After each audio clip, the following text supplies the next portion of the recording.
کے دل کا اجالا شان رمضان ہے، مومنوں کے دل کا اجالا شان رمضان ہے، سارے مہینوں سے ہے، سارے مہینوں سے نرالا شان رمضان ہے، مومنوں کے دل کا اجالا شان۔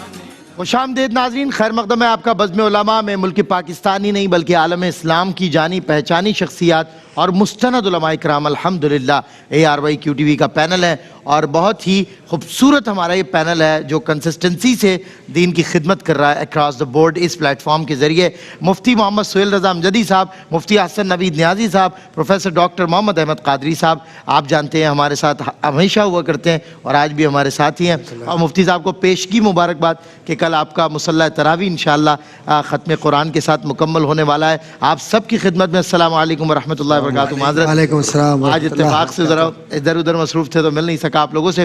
مفتی صاحب، آج ہم عدل و انصاف پہ انشاءاللہ بات کریں گے، اور ظاہر ہے سب سے بہترین عدل کرنے والی اللہ کی ذات ہے، اور عدل کوئی پسند فرماتا ہے، انصاف کوئی پسند فرماتا ہے۔ آپ قرآن و حدیث کی روشنی میں مجھے بتائیے گا عدل و انصاف کے حوالے سے اللہ اور اس کا رسول کیا فرماتے ہیں؟ بسم اللہ الرحمن الرحیم، صلی اللہ علیہ وآلہ وصحبہ وبارک وسلم۔ دیکھیں، عدل کا اگر مفہوم دیکھا جائے، اس کی تعریف دیکھی جائے تو اس کا معنی یہ ہوگا کہ کسی بھی چیز کو اس کے مقام پر رکھنا، یہ عدل کہلاتا ہے۔ اور انصاف کا معنی ہوتا ہے کہ یعنی یہ ہے انصاف نصف سے پورا پورا، یعنی مکمل دینا۔ عدل و انصاف کا مطلب یہ نہیں ہے کہ ہر کسی کو برابر دیا جائے۔ صحیح۔ عدل و انصاف کا مطلب یہ ہے جو جس کا حق ہے اس کو ادا کیا جائے۔ سبحان اللہ۔ اگر آپ اس کے حق کو وہاں سے ہٹا دیں گے تو وہ ظلم و ستم کہلائے گا، وہ عدل و انصاف نہیں کہلائے گا۔ اچھا، اب دیکھا جائے تو یہ عدل و انصاف کا دائرہ جو ہے نا، یہ بہت وسیع ہے۔ یہ ہماری ذات سے شروع ہوتا ہے کہ ہم اپنے ساتھ عدل و انصاف کر رہے ہیں یا نہیں کر رہے، یعنی ہم جس مقصد کے لیے دنیا میں آئے ہیں وہ مقصد ہم پورا کر رہے ہیں، اپنے آپ کو اس مقام پر رکھ رہے ہیں یا نہیں رکھ رہے۔ اسی طریقے سے ہماری زندگی میں جتنے فرائض، واجبات، سنن ہیں، اللہ تبارک و تعالیٰ اور اس کے رسول کے احکامات ہیں، تو دیکھا جائے کہ ہم وہ پورا کر رہے ہیں یا نہیں کر رہے۔ یہ ساری چیزیں پوری کر رہے ہیں تو گویا کہ ہم اپنے ساتھ عدل و انصاف کر رہے ہیں، اور اگر نہیں کر رہے تو اس کا مطلب ہے کہ ہم اپنے ساتھ بھی ظلم کر رہے ہیں۔ اب دائرہ آپ یوں سمجھ لیں کہ باہر نکلتا ہے تو آپ دوسروں کے ساتھ عدل و انصاف کا معاملہ ہے، یہ انتہائی کٹھن مرحلہ ہوتا ہے کہ جب دوسروں کے معاملات میں عدل و انصاف کے مراحل آ جائیں۔ مثال کے طور پر کہیں فریقین کا معاملہ ہے اور آپ کے پاس کوئی فیصلہ ہونے کے لیے آیا ہے، اور ایک طرف آپ کا دوست ہے، ایک طرف آپ کا دشمن ہے، تو قرآن یہ کہتا ہے کہ فَعْدِلُوا وَلَوْ كَانَ ذَا قُرْبَى، کہ تم جب اس طرح فیصلہ کرنے کا معاملہ ہو نا تو عدل و انصاف سے کام لینا، دوستی یاری نہ دیکھنا۔ سامنے تمہارا قریبی عزیز کیوں نہ ہو، اگر وہ ظالم ہے تو اس کا ساتھ نہ دینا، اور سامنے تمہارا دشمن کیوں نہ ہو لیکن وہ اس وقت حق پر ہے تو پھر اس کے ساتھ کھڑے ہو جانا، یہ عدل و انصاف کا تقاضا ہے۔ اسی طریقے سے بعض اوقات کیا ہوتا ہے، قریبی عزیزوں کا معاملہ آ جاتا ہے، یعنی ایک طرف کون سے لوگ ہیں اور ایک طرف آپ کی اولاد ہے، آپ کا سگا بھائی ہے، لیکن فرمایا کہ اس مرحلے پر بھی عدل و انصاف کے دامن کو نہ چھوڑنا۔ پھر ایک مرحلہ آتا ہے اپنی ذات کا، کہ سامنے اور لوگ ہیں اور یہاں پر آپ کی ذات کھڑی ہوئی ہے، اور پھر ہمارے یہاں کیا ہوتا ہے کہ جب ذات کا معاملہ آ جائے تو کنی کترا جاتے ہیں، کبھی یہاں سے نکل جاتے ہیں، کبھی یہاں سے نکل جاتے ہیں، کبھی پیسہ کھلانے کی بات کرتے ہیں، کبھی سورس لگانے کی بات کرتے ہیں۔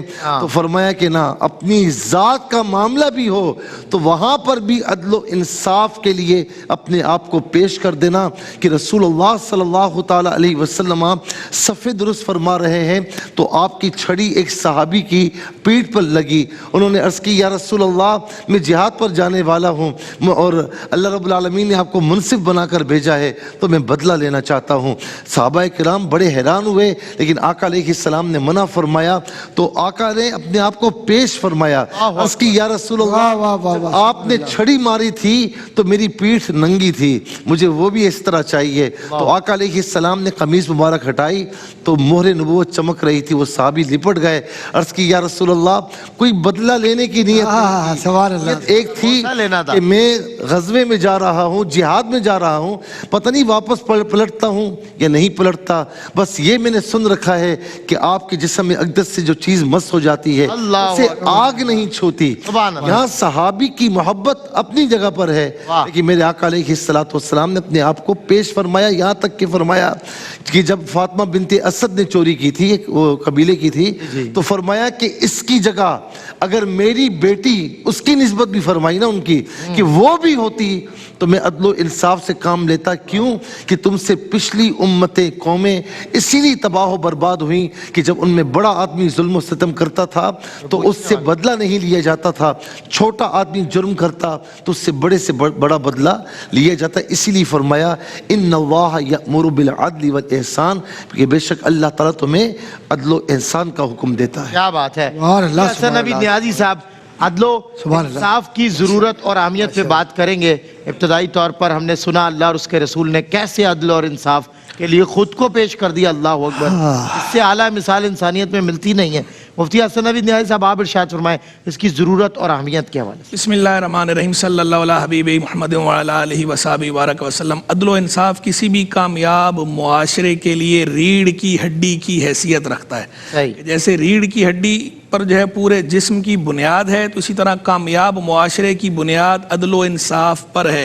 اسی لیے کہا جاتا ہے کہ ریاست کفر پر تو کھڑی ہو سکتی ہے, ظلم پر کھڑی نہیں رہ سکتی. صحیح ہے. زیادہ عرصے تک ظلم پہ ریاست نہیں چل سکتی. تو عدل و انصاف کسی بھی کامیاب معاشرے کے قیام کے لیے انتہائی ضروری ہے, بنیادی ضرورت, بالکل بنیادی ضرورت ہے کسی بھی سوسائٹی کی. اور قرآن مجید فرقان حمید اور احادیث طیبہ اور سیرت اور صحابہ کرام رضوان اہل بیت اطہار, ان سب کی زندگیاں یہ سب ہمیں یہ بتاتے ہیں کہ عدل و انصاف ضروری ہے. اللہ تبارک و تعالیٰ نے ارشاد فرمایا وَإِذَا حَكَمْتُمْ بَيْنَ النَّاسِ أَن تَحْكُمُوا بِالْعَدْلِ, اور جب تم لوگوں کے مابین فیصلہ کرو تو عدل سے کام لو.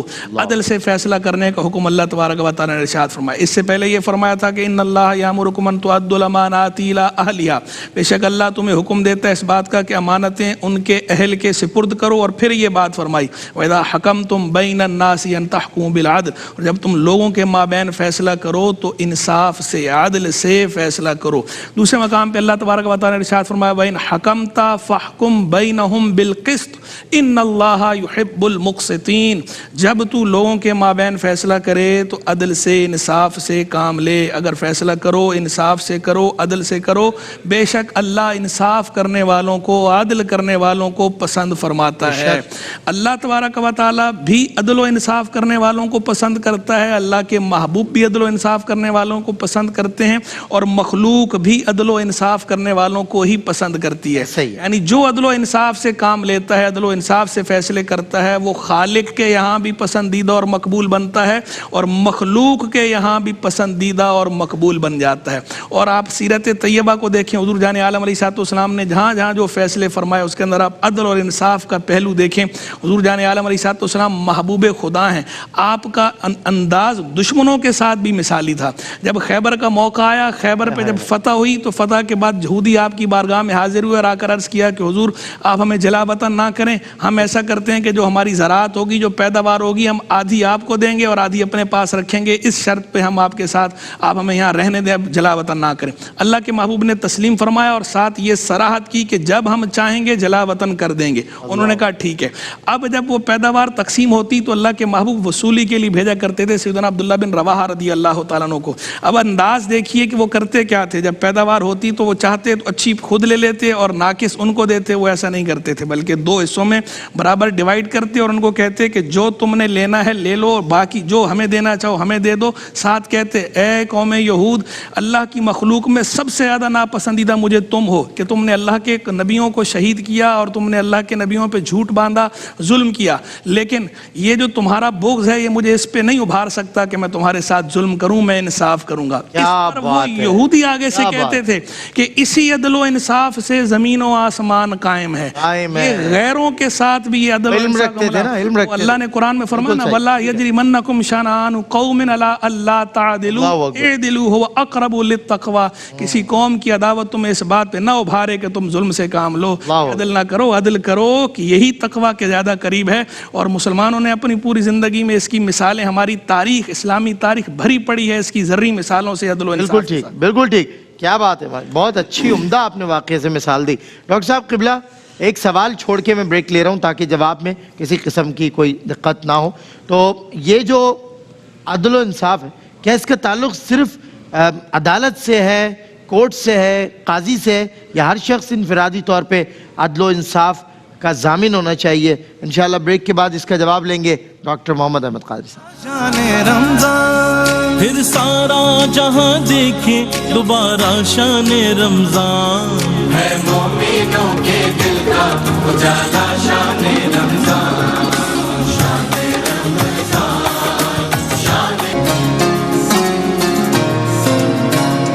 رحمتوں کا مہینہ. جی خوش آمدید ناظرین, خیر مقدم ہے ایک مرتبہ پھر آپ کا. مفتی محمد سہیل رضا امجدی صاحب, مفتی حسن نوید نیازی صاحب اور پروفیسر ڈاکٹر محمد احمد قادری صاحب ہمارے مہمان ہیں. عدل و انصاف آج ہمارا موضوع سخن ہے. ڈاکٹر صاحب ارشاد فرمائیے, کیا صرف عدالت اور قاضی تک ہی محدود ہے یا ہر شخص اس کا؟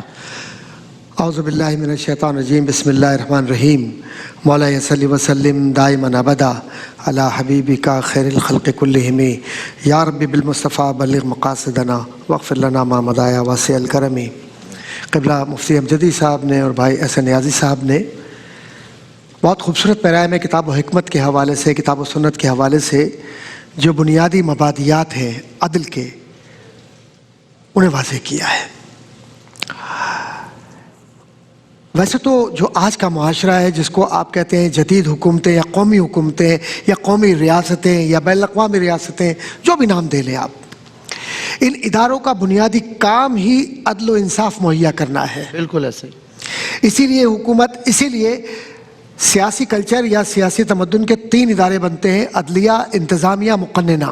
بالکل صحیح, ایسے ہی. آج کی بات کر رہا ہوں میں چونکہ آپ آج کے انسان کی بات کر رہے ہیں. حضور انور صلی اللہ علیہ وآلہ وسلم نے جب اسلامی فلاحی ریاست مدینہ بنائی تو ان کی آمد کا مقصد ریاست سازی یا ریاست بنانا نہیں تھا, ایسا ہی, بلکہ انسان کی کردار سازی کرنے کے بعد ریاستوں کو جنم دینا تھا معاشرے میں, تاکہ جہاں جہاں انسان آباد ہے عالمی طور پر وہ عالمی طور پر اس بات کو یقینی بنائے کہ رب کے علاوہ کوئی اور رب نہیں, اور محمد رسول اللہ صلی اللہ علیہ وآلہ وسلم کے بعد کوئی نبی نہیں, اور انسانیت سے بڑھ کر کوئی رتبے کا حامل نہیں. بالکل صحیح. اب اس انسانیت کو جو مقام و مرتبہ ملے گا وہ اس وقت ملے گا جب معاشرے میں عدل و انصاف ہو.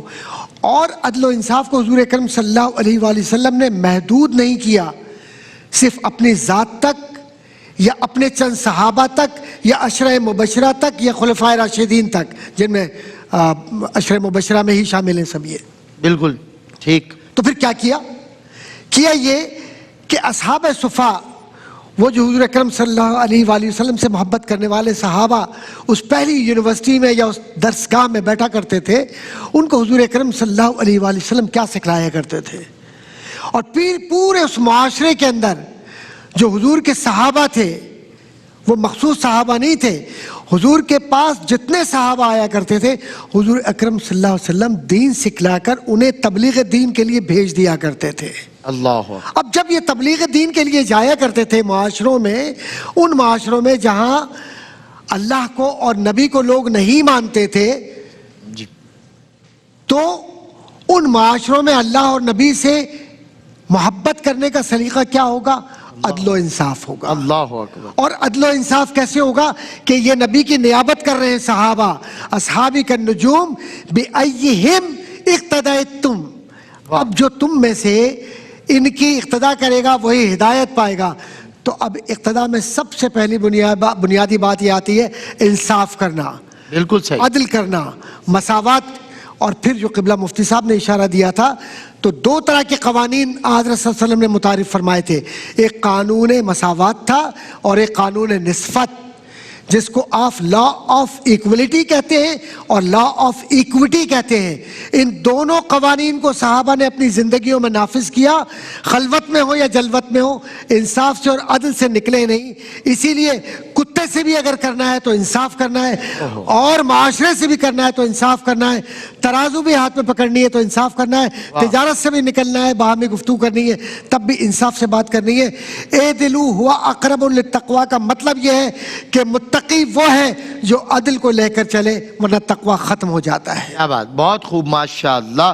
میں مفتی محمد سہیل رضا امجدی صاحب قبلہ, یہ ایک شفقت پدری ہے جو اولاد کے لیے ہوتی ضرور ہے, مگر کہیں نہ کہیں کوئی بیٹا ذرا بریلینٹ زیادہ ہوتا ہے, کوئی خوبصورت زیادہ ہوتی ہے بیٹی, تو اس طرح باپ کا دل اس طرف جھکتا ہے, ماں باپ کا جھکتا ہے, پیرنٹل ایک اٹینشن کا معاملہ ہوتا ہے. آپ اس حوالے سے ارشاد فرمائیے کہ ماں باپ پہ لازم ہے تمام اولادوں کے درمیان جو ہے وہ عدل اور انصاف سے کام لے, اور یہ والا پہلو بھی جو میں نے پوچھا آپ سے. دیکھیں ڈاکٹر صاحب نے بڑے خوبصورت انداز میں بیان فرمایا کرم نوازی آپ کہ عدل و انصاف ہمیں تقوی سے قریب کرتا ہے, اور تقوی ہمیں اللہ تبارک و تعالیٰ کا قرب عطا کرتا ہے. واہ واہ سبحان اللہ, سبحان اللہ. یہ کیا نکلا کہ عدل و انصاف ہمیں اللہ تعالیٰ سے قرب عطا کرتا ہے. پھر وہ حدیث پاک, وہ سبعۃ یظلھم اللہ, کہ 7 وہ اشخاص کے جو روز قیامت اللہ تعالیٰ کے عرش کے سائے میں ہوں گے, کہ جس دن اس کے عرش کے سائے کے سوا کوئی اور سایہ نہیں ہوگا.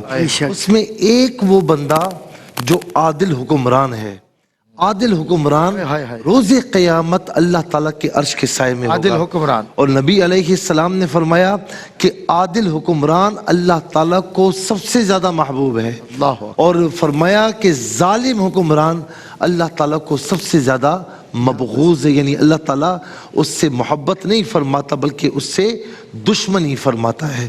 اب رہی یہ بات کہ والدین جس طرح پیرنٹس ہوتے ہیں وہ اپنی اولاد کے درمیان بھی بالکل اولاد کے درمیان بھی عدل و انصاف سے کام لیں گے.